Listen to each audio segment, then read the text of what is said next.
Hey guys, welcome to the Southside Beat here on DK Pittsburgh Sports, presented by FanDuel. My name is Chris Halicke. Joining me as always is Matt Williamson. Matt, what is going on, my friend? The Steelers are 4-1 now. Yeah, things are setting up pretty well in the division, to say the least. Oh my gosh, they're playing their best football. Knock on some wood here. The health has been something they've overcame and excelled despite of, and are in good shape now. Bengals do not look like a super formidable opponent, but that doesn't mean I'm not scared of the short week on the road, Higgins, Chase, etc. Yeah, we will get into plenty of that because there's still plenty, even though the Bengals have the worst point differential in the league. And they were 2-0. Yeah, there is still plenty to be concerned about. Yeah. Even with all the things that are going on with the Bengals right now. So, before we get into that, though, let's look back at week 6. The Steelers beat the Browns 23-9. I think most people, both of us, predicted the Steelers to win, but I didn't think either of us or a lot of people thought that it was going to be some sort of steamroll just because the Browns were 1-4. They have a very, very good defense. Overall impression of the win for the Steelers to improve to 4-1 in the season. Yeah, some big picture big bullet points for me were the two players I feared the most when we got together last were Judkins and obviously Myles Garrett. Both didn't influence the game all that much. I mean, they were the most important players to me and their best players on each side of the ball. And the Steelers did a very good job of taking them out of the game for the most part. A more big picture thought that's becoming a real theme with this team, and it has a lot to do with why they look better and better to me, is on offense, they do a really good job, and I give Rodgers a lot of this credit, of avoiding negative plays. Very few tackles for loss, sacks, turnovers. Not every play is gorgeous, but if you're not going backwards and you're always in the right play, it just keeps things on schedule, and I think that goes a long way. And then the defense is the opposite, where they create a lot of negative plays for the offense. And I didn't count them, but it sure felt like between 4 and 6 passes could have got picked off in that game. Oh my, you know what I mean? How different.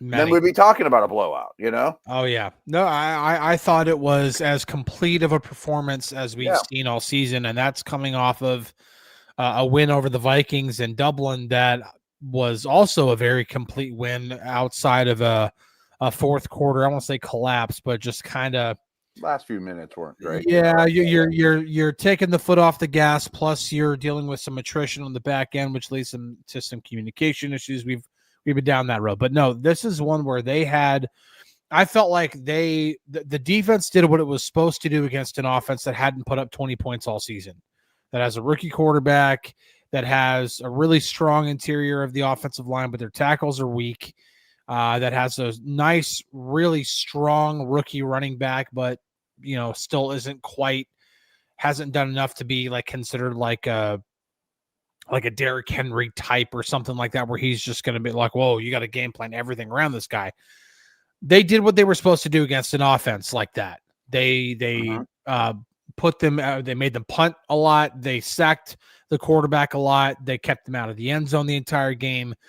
And then on the offensive side, I thought, number one, running for 100 yards as a team, almost regardless of how many yards per carry you had, 4 runs of 10 plus yards. That is against the number 1 ranked rush defense in the league. I thought the run defense was maybe not as consistent as you wanted it to be, but it was good in spurts, and those spurts lasted longer than we had seen in the first 2 or 3 games of the season.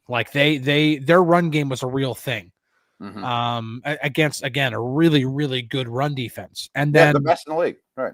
Yeah. And then boxes and that then opened things up for Aaron Rodgers in the play action game, for taking some shots down the field. I thought this was kind of a blueprint for how the Steelers are going to try to win games and how they're going to try to play most teams. Now, obviously, schematically, you have to do things differently based off of the way each team plays, and it'll be different against the Bengals when it playing against Zach Taylor and their defense. But I thought this was a great performance. I said it last week going into the game. I thought if the Steelers won this thing by multiple scores, that I thought it would be a heck of a win. I don't care that the Browns were 4-1, that with that defense and everything, with it being an AFC North game, you win that game by multiple scores. That's a good win, and I thought it was a good win for the Steelers. Yeah, two things I wanted to expand upon that you touched on when the Steelers have the football is I do a show with Mike Pursuta and Rob King every Monday after the game. And yes, the yards per carry weren't great. I mean, I'm not going to pretend like they were or candy coat it.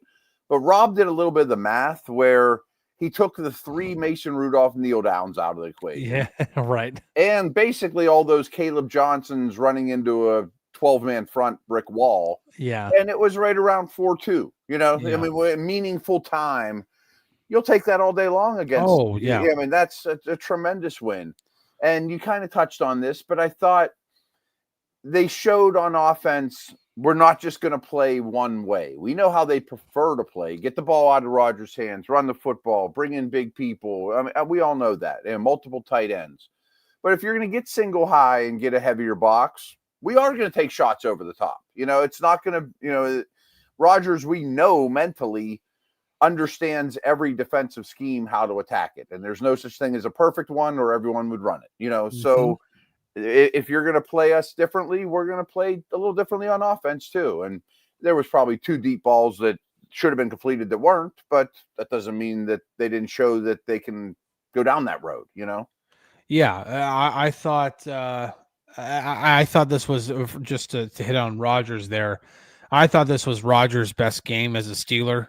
I thought with the way that he played, and that's not an indictment on his previous 4 games. I actually don't think Rodgers has really had a bad game yet. He's had, a couple of games in which he wasn't probably, as sharp as you wanted him to be or as he could have been. Seattle is the game that probably sticks out to me more than anything. Had a really bad throw against the Patriots, but overall Rodgers has been as advertised. And I think going into the season, the way I put it was that he was going to provide the best quarterback play this team has had since pre-arm injury Ben. Yeah. And I think that's exactly what we've seen. We've seen a quarterback who's not only able to make a ridiculous throw every now and then, and that touchdown pass to Connor Hayward was ridiculous. I said the same thing. It's not even close. Yeah.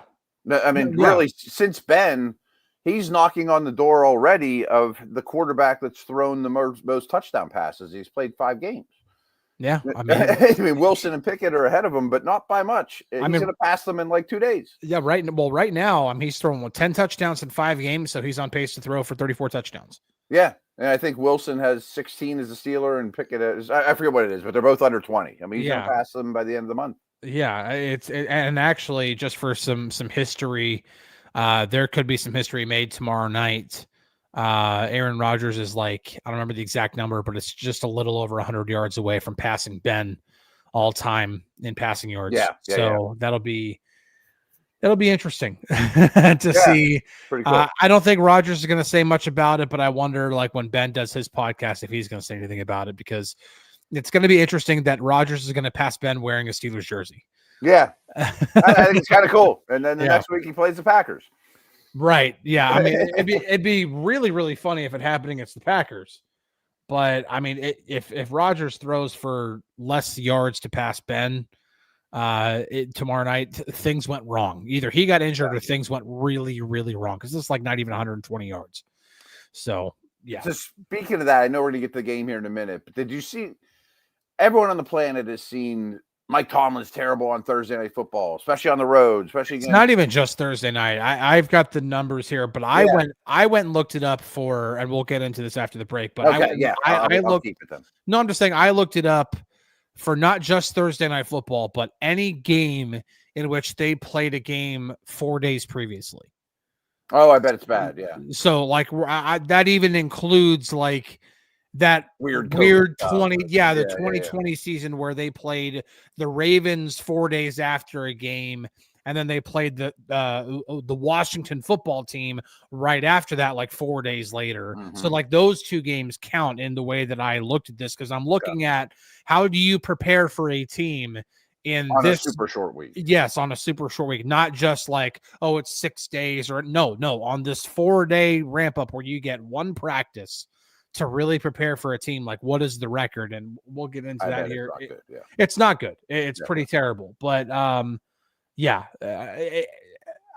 curious. But at the same time, and again, we'll get into this when we come back. But it's a game they should win. It's still a game they should win. They're favored and they should be favored. Yes. What's funny is they're favored less to win this game than they were against the Browns, which I do think is interesting. Yeah, I'm not sure I buy that. Right. Yeah. All right. Well, we'll get into all that talk for Steelers versus the Bengals on Thursday Night Football right after we come back from this break. At DK Pittsburgh Sports, we take pride in coverage that connects our city's fans to their favorite teams. Now, that connection's stronger than ever. Introducing our all-new state-of-the-art app. Find expert inside reporting and original podcasts. Check live box scores. Track the latest stats. Chat it up with our community of thousands of fans, all in one place. The new app from DK Pittsburgh Sports. Coverage that connects. Hey guys, welcome back to the Southside Beat here on DK Pittsburgh Sports. Well, guys, football season is in full swing. The Steelers are in great shape right now in the AFC North, so it's probably the best time right now to tune into and to get your FanDuel Sportsbook, because they have the latest odds, futures, and win totals there. So if you think the Steelers are going to win the AFC North, to actually capitalize on now being officially named the favorites, like you probably should have already placed your bet a couple weeks ago, but if you want to hurry and get in on the action before the odds get less in your favor, then lock in the bet today. So because whatever your game, the FanDuel Sportsbook delivers the latest lines, features, and specials, so you can join in on all the action. The Cincinnati Bengals with Joe Flacco at quarterback, they have the worst point differential in the league. -80. -80. And you won the first two. You get plus when you win, you know? Oh, my. Let's get into the obvious of what makes this team an actual threat. I think there's only two things. Okay. Well, first of them, there's three things. Two of them play wide receiver for them. Right. The wide receivers are one thing. They could blow up, and if the Steelers are super aggressive with blitz, maybe that Flacco finds them on hot routes and they light the scoreboard up, and everyone's fantasy leagues are thrilled that they played Higgins and Chase. I can write that story, and I think it's believable. And then the other one is, frankly, harder thing to pin down, is what we were talking about right before break. It's just the history of going on the road Thursday night. And frankly, even if it wasn't Tomlin, any team Thursday night on the road, I almost always bet against or pick against. Mm-hmm. And, another show I do is with Merrill Hodge. And all these instances, he will, as a former athlete, will always say, do not discredit an NFL team that is embarrassed and wounded, because these guys are better than you think, and the margin of error is smaller than you think. And this is a primetime game with every eye in America on it, and the Bengals know that, and that makes them dangerous. So here are the numbers for Mike Tomlin, and I put this on our app on DK Pittsburgh Sports. And again, for just to reiterate, this is not just Thursday night games. This is any game in which they played 4 days after the previous game. Under Mike Tomlin, the Steelers are 9-12 in these games. That includes a 3-7 record against the AFC North and a 2-8 record on the road. And those 3 wins against the AFC North were all at home. So the Steelers are actually 0-6 against the division in these type of games on the road under Tomlin. And they're actually, when you go to Thursday Night Football in general for the Steelers, they've never beaten a division opponent on the road on Thursday night. Now, like, this predates Tomlin too. So this is just a monkey the Steelers have to get off their back. Now, and there has to be something to it. Yeah, because he's great with a lot of rest. He's bad with a little rest. Yeah, I mean, we talk about before the bye week. I mean, or coming out of the bye week. Now Mike Tomlin is 15-4, coming off of a bye as the Steelers head coach. He's almost an automatic win. So two things I want to counter that with. First off, I would rather have more time to prepare for the Packers, as opposed, not that they get the choice, but you get the extra long week, with the tougher game. So I think that works out better. And when the schedule, I looked at this game like, oh no, that's awful, because I assumed to be Burrow, but that was back then. Yeah. I had this as a loss going in. Oh yeah. And here's how I'll counter with, though, and I bet you know this already, but there's another guy that's played a lot of Thursday night football. I'm just going to pull up the numbers right now. Actually, it's funny that you were saying that. Aaron Rodgers. Good. Yeah. He's 13-5 on Thursday nights, thrown for well over 4,000 yards with a 42-5 touchdown to interception ratio. It's a 107 passer rating. Yeah. Yeah. And that's 18 games. That's basically the equivalent of one season. I mean, think of a quarterback that throws for well over 4,000 yards with a 42-5 passer. That's an MVP season.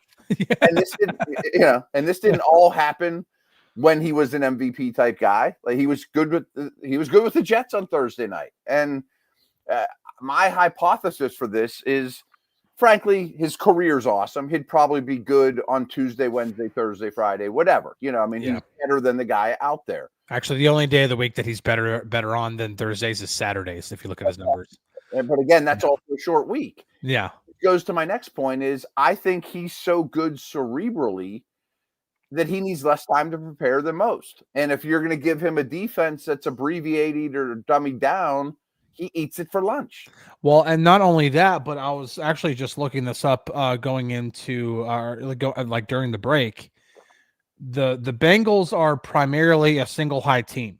So they run a single high at the 12th highest clip in the not league. As strong as the Browns. But no, not nearly as strong. But of all the coverages that you possibly can run, the Bengals run cover 3 more than anything else.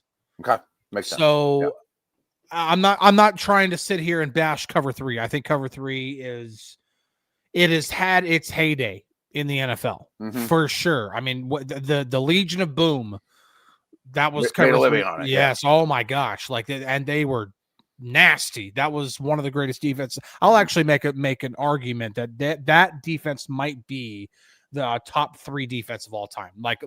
Just in terms of what they accomplished multiple seasons. But having a lot of Pro Bowlers and Hall of Famers helped. Oh, 100%. Of course. 100%. But cover 3 has multiple weaknesses, and they are weaknesses that can kind of play into what the Steelers want to do. One of the big weaknesses with cover 3 is throwing to the flat. Yeah. You can get a lot of stuff out of the flat, and the Steelers have DK Metcalf and multiple tight ends and running backs that can all get to the flat. The seams are also exploitable in cover 3. And you've got guys who can attack the seams. And for whenever the Bengals do want to go to middle field open, they typically go to cover 2 or even cover 6. And those are also, those are the those are times in which I think about Pat Freiermuth, just absolutely gutting them a couple of years ago when Kenny Pickett was the quarterback. Yeah. And there's a comment for here, those watching live. I bet Rodgers knows the weaknesses too. He absolutely does. Times a million. He's seen everything in the NFL. And so I do. And their players aren't very good. And yeah, I think the corner who's going to be covering DK Metcalf weighs 175 pounds. Turner's their best guy. Yeah. Is that who you're talking about? I think. Taylor Britt's terrible. Turner's good, but he's little. DJ Turner is 185 pounds. Yeah, yeah. 180. He ran like a 4.3 at the combine, Yeah. But he's their best guy, but he is not a physical matchup for Metcalf at all. God, no. His waist is this big. Yeah. Right. Yeah, right. Yeah. I mean, get some good guys, but I mean, no. I don't think like, they have good guys. I mean, I'm talking about like here and there. Like, yeah. They've drafted like, defense so heavily, you'd think you'd have somebody, but right. it's But not shoot, paying off. Trey Hendrickson. Do we think he's playing? I can't imagine he will. He's officially questionable, but he did not practice with the team. And according to the team's estimated injury reports, so the week is weird on these short weeks. So teams before a game have to give 3 injury reports. It's just part of the NFL rules. Yes. And for every game. Right, for every game. You play on the moon, right? Yeah. Right. So that means you have to give an injury report Monday, Tuesday, and Wednesday if you're playing on Thursday. Teams don't practice on Mondays, right. And teams don't practice on Wednesdays. So what they put on the injury report is an estimate of how much they would have participated if they practiced that day. Mm-hmm. And people are probably like, why on earth they do that? Because of Vegas, folks. Yes. There's one reason why. Yeah. So Hendrickson, according to the Bengals injury reports, would not have practiced all week, and he did not practice in the actual practice they had on Tuesday. I have a hard time thinking he's going to play, and if he does, he is not going to be 100%. No, I don't think he would want to play, and his contract's up after the year. I would think that they're probably a loss away from trading him anyways. Do they want – I don't understand. It doesn't make a lot of sense for him to play. It does not. They are also not going to have Mike Gesicki, really talented tight end. They also are without Tanner Hudson, another tight end, because of a concussion. Real quick on Hudson. I know that doesn't sound like much. Yeah. But their protection's really bad. And Flacco doesn't protect himself particularly well. And the Steelers' pass rush is on fire. And their 6-man blitzes left and right. And one thing I just kind of thought about with this team, who do you want helping your 5 offensive linemen? They almost live in 11. So those 3 receivers are going to help. Mm-hmm. Their tight ends are like Fant and Gesicki. They're not blocking type tight ends. They're not good help players. And now you're going down to you have Fant and you have Drew Sample. Sample's okay that way, but he's no threat as a receiver. Cam Grandy would be another one. Okay. And that's why P. Ryan's playing more than Chase Brown, because at least he's a somewhat stout, third down, not dynamic type of back. But their help blockers are bad too. You're going to need them. The Bengals are it really feels like their roster's been so exposed. It's a bad roster. It really, really is. And this is why going into the season, even with Joe Burrow, for the Bengals to have had the second highest odds to win the AFC North, I was like, I'm sorry. I just don't buy it. I don't have them as a playoff team. Buy it. I didn't either. No, I love Burrow. I thought just because you had Joe Burrow and Jamar Chase and T. Higgins that you could still win 8 or 9 games. Like, just because I have that much respect for what those guys can do and the fact that they could put up a 30 burger at any moment. Just like they did last year. They did it over and over and over. Right. Yep. And that got you to 500. But they have made no improvements on this defense. They didn't improve their offensive line. They just blamed the defensive coordinator. Yeah. And I don't. It's in a bad spot. And I think the only reason the Bengals really have a chance to win, well, 2 reasons, is the fact that Jamar Chase and T. Higgins are just that good. Yeah. And they have a veteran quarterback now in Joe Flacco who knows how to distribute the ball. Mm-hmm. The second thing is just there is something about the way the Steelers prepare for these games, because there's a large enough sample size under Mike Tomlin now where I almost feel like, and this is just a theory of mine, and I absolutely could be wrong, and Mike Tomlin could literally pull me aside Thursday night and be like, you have no idea what you're talking about. Of course. Like, we don't know what goes on in the walls. Probably not. But my theory is that he just does not want to deviate from the way he prepares for games. Mm-hmm. And this kind of game forces you to prepare differently because you don't have the normal time that you have. And some of these guys are creatures of habit, and I'm sure he is too, And then it's just 1 game a season that you have to deal with it, 2 at the absolute most. But most years, it's just 1 time you have to deal with it. And maybe that's why he's just like, screw it. I'm not going to alter the way that I prepare my team for just 1 game. each season. Like maybe this will make you feel better. I was down at the facility, and I'm not telling too many secrets, but they decided to leave the plane an hour and a half later than they usually do, just to change things up. So that should help them block and tackle. Hey, you know what? Listen. I laughed about it. Like, I'm not sure that makes you any better. No, but hey, listen, I also, just as I think, like, that's my theory, and it is very, very much based in conjecture and not in actual evidence. I still have to give props to the way Tomlin handled the trip to Ireland, despite the Steelers lobbying to go over earlier and being strong-armed into not being able to go over earlier, and still the way that he handled it, because that team showed up on Sunday. They were ready to play. They were well rested. That there was never any instance in which I was like, that team looks dog tired from an international flight. Like, no, like that team was ready to play. And I thought the way that he handled that entire situation was masterclass. I thought it was great. So I'm not, and that, again, based off of precedent, the way London was handled, it was not that way. That team didn't wake up until the fourth quarter, right, in that London game. So yes, I believe Tomlin can change things, and maybe he has this week, and maybe it's just something as simple as a 90-minute change in whenever you fly out. I don't know. Who knows what other changes are happening? I mean, they feed them different. I don't know. And I'll give him credit too. He deviated from their defensive scheme this year, which I happened, but it took a week or two. Now they're blitzing and aggressive, and the plan is coming to place. Why you got these corners, and so I mean, he does change people. Yeah, he does. He has changed it a little bit more than people want to give him credit for. So, all right, I think we're at a good point now. Final score prediction for this game for you. I was having a harder time coming up with one, just because the short week stuff to me is very, very real. But I'll let you get to it before I give my official prediction. I don't feel super strong about a score or an outcome. I do think the Steelers will win. I picked it to be 24-13. It wouldn't shock me if Higgins and Chase make this scary, but there's just so few other things that work in the Bengals' favor. Pretty much nothing when the Steelers have the ball, and that implies the Steelers have a juggernaut offense, which they don't. The O-line against this front, run or pass, I think is terrible for the Bengals, So I like where the Steelers are playing. I think they win pretty handily and should.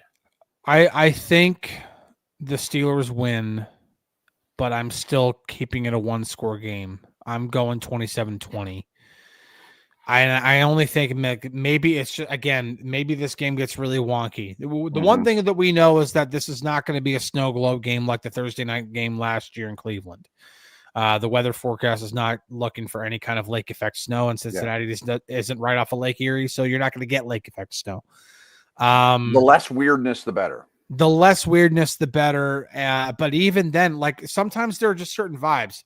Deshaun Elliott out of nowhere getting named questionable and not traveling with the team because of a personal matter. Like, that's a real thing. Like, if he doesn't play, like, we've seen what this defense looks like without Deshaun Elliott this year and what it looks like with him. And he absolutely has an impact. So I'm still going to go Steelers win, just because they are the better football team. They have the better quarterback. The only thing the Bengals have better than them right now is at wide receiver. The Steelers are superior in just about every single way possible. So, and maybe Aaron Rodgers is the catalyst for getting this short week woe crap off of their back. Maybe that's all. Maybe that's all it takes is a quarterback who's been there, done that. Influence already. Yeah, exactly. So I'll go with the Steelers in this one, but I'll keep it a little bit closer at 27-20. So, well, thank you guys so much for tuning in. We will be back at a probably normal time next week with the game going back to a Sunday. They'll play the Packers on Sunday night the week after. So we won't be here this Friday because it'll be the day after the Bengals game. So we'll be back a week from Friday in 9 days to talk about this game, and then to also preview the game against the Packers, in which Aaron Rodgers will be facing his former team of 18 seasons, which will be pretty interesting. So anyway, appreciate you guys tuning in. We'll catch you on the flippity flip. We'll see you later.